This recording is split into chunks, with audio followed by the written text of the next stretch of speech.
اسٹری fats کے موضوع دوستو السلام علیکم ناظرین گرامی، لبنان مشرق وسطی کے مرکز میں ایک ایسا ملک ہے جو ہزاروں سال پرانی مگر زرخیز اور پیچیدہ تاریخ سمیٹے ہوئے ہے۔ لبنان قدیم زمانے میں فونیشیا کے نام سے جانا جاتا تھا۔ ایک وقت تھا جب لبنان عظیم سمندری تجارت اور ثقافتی تبادلے کی سرزمین تھا۔ اپنی پوری تاریخ میں لبنان مفتوح اور مختلف تہذیبوں سے متاثر رہا ہے۔ ان تہذیبوں میں مصری، فارسی، یونانی، رومی اور عرب شامل ہیں۔ ناظرین اکرام، اس ویڈیو میں ہم بات کریں گے اسرائیل اور حزب اللہ کی لڑائی کے مرکز ملک لبنان کی پیچیدہ تاریخ کے بارے میں، اور آپ کو بتائیں گے کہ اس ملک نے عروج سے زوال کا سفر کیسے کیا ہے۔ موضوع کے آغاز سے پہلے آپ سے گزارش ہے کہ چینل کو سبسکرائب کر لیں، جبکہ ویڈیو کو آخر تک ضرور دیکھیں۔ ناظرین اکرامی، لبنان کا تقریباً تمام علاقہ ساحل سمندر سے بہت قریب ہے اور قبل از تاریخ سے آباد رہا ہے۔ اس کی تاریخ بجا طور پر انسانی تاریخ کہلائی جا سکتی ہے۔ انسان کے لکھنے کا آغاز یہیں سے ہوا۔ پہلے جہاز رانی بھی انہوں نے شروع کی۔ لبنان کے پہلے دور کے لوگ کنیکی کہلاتے تھے اور یہی کنیکی تھے جنہوں نے حروف ایجاد کیے۔ انہیں سامی بھی کہا جاتا ہے۔ یہاں بے شمار انبیاء مبعوث ہوئے۔ کئی تہذیبوں نے جنم لیا پچھلے کچھ سالوں سے بیروت کی تعمیر نو کے دوران۔ جہاں بھی کھدائی کی جاتی تھی کسی قدیم تہذیب کے آثار برآمد ہو جاتے تھے۔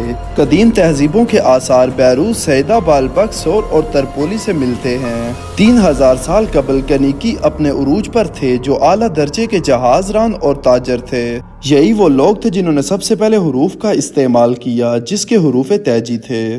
ان کی تجارت سیریا اور بابل کے ساتھ تھی، مگر تعلقات اچھے نہ تھے اور کئی دفعہ جنگ کی نوبت بھی آتی تھی۔ اس علاقے کو فارس والوں نے کئی مرتبہ فتح کیا۔ سکندر اعظم کی فوجوں نے اسے تاراج کیا۔ پہلی صدی عیسوی میں رومن افواج ان پر چڑھ دوڑی۔ مسلمانوں نے بھی انہیں فتح کیا۔ جدید دور میں فرانس نے اس پر قبضہ کیا، مگر یہ مکمل طور پر کسی کے قابو نہیں آئے، لیکن انہوں نے اپنی تمام تہذیبوں سے بہت کچھ حاصل کیا۔ اور یہی وہ قربانیاں ہیں کہ آج لبنان ایک ایسا ملک ہے جس میں آپ مختلف نسلوں اور مذاہب کے لوگ دیکھ سکتے ہیں، لیکن یہ ملک آج 3000 سال بعد بھی اپنی خونی تاریخ کو نہیں بدل سکا۔ یہی وجہ ہے کہ آج بھی لبنان میں جس قدر بے رحم خون بہایا جاتا ہے، دنیا کے کسی اور ملک میں اس کی مثال نہیں ملتی۔ یہ ملک ایشیا کے آخری سرے پر یورپ کے قریب واقع ہے، اس لیے ہم مختلف تہذیبوں کا مرکز کہہ سکتے ہیں۔ ایک بات جو ان میں برقرار ہے وہ ان کی آزادی سے محبت اور جنگجو ہونا۔ لبنان کے بارے میں کہا جاتا ہے کہ یہ ایک دشوار پہاڑی علاقہ تھا، اس لیے ہر دور میں اس میں حکومت وقت کے خلاف مخالفین پناہ لیتے تھے۔ بھی مارونی مسیح یہاں پناہ لیتے تھے تو کبھی دروز لوگ اسے اپنا گھر قرار دیتے تھے، اور کبھی مسلمان شیعہ اس میں حکومت وقت سے جان بچانے کے لیے پناہ لیا کرتے تھے۔ عثمانی سلطنت کے دور میں یورپی اقوام نے ایک معاہدے کے تحت یہاں ایک تبلیغ کی اجازت لے لی تھی جو ترکی خلافت نے دی تھی۔ اس کا نقصان یہ ہوا کہ ترکی خلافت کے زمانے میں ہی یہاں ایک آزادانہ مارونی مسیح علاقہ قائم ہو گیا تھا۔ کہا جاتا ہے کہ 1120 سے 1697 کے دوران مان خاندان کی حکومت رہی، جس نے اسے صلیبیوں سے بچائے رکھا۔ 1697 سے لے کر 1842 کے دوران میں شہاب خاندان کی حکومت تھی۔ اس دوران اس علاقے کی تجارت میں بہت اضافہ ہوا، خاص طور پر ریشم کی تجارت یورپ سے ہوتی تھی۔ چونکہ اشیاء تجارت فرانس کی بندرگاہ مارسیل، جسے مارسائی بھی کہا جاتا ہے، اسی راستے سے ہوتی تھی، اور آہستہ آہستہ اس علاقے میں فرانسیسی اثر و رسوخ بڑھنا شروع ہو گیا۔ فرانس اور برطانیہ نے لبنان کے حکمران شہاب خاندان کے خلاف ایک طرف تو ترکی کو ابھارا اور دوسری طرف لبنان کے مارونی مسیحیوں کو دروز اور مسلمانوں میں پھوٹ ڈلوانے کے لیے لبنان میں دولت خرچ کی، یہاں تک کہ لبنان میں بغاوت اور خانہ جنگی پھوٹ پڑی، جس کا فائدہ عثمانیوں نے اٹھایا اور لبنان پر اپنا اقتدار مکمل طور پر قائم کر لیا۔ مگر فرانس کے اثر کے ساتھ ساتھ عثمانیوں نے لبنان کو مسیح اور دروز ضلعوں میں تقسیم کر دیا، مگر خانہ جنگی کو ختم نہیں کیا جا سکا، جس کی بنیادی وجہ فرانس کے مارونی مسیحیوں کی مسلسل امداد تھی۔ پہلی جنگ عظیم کے بعد عثمانی خلافت ختم ہو گئی اور لبنان کے پانچوں اضلاع جمعیت الاقوام یا لیگ آف نیشنز، جو بعد میں اقوام متحدہ بن گئی، انہوں نے فرانس کو سونپ دیا۔ فرانس نے حسب سابق مارونی مسیحیوں کو ہر معاملے میں آگے رکھا۔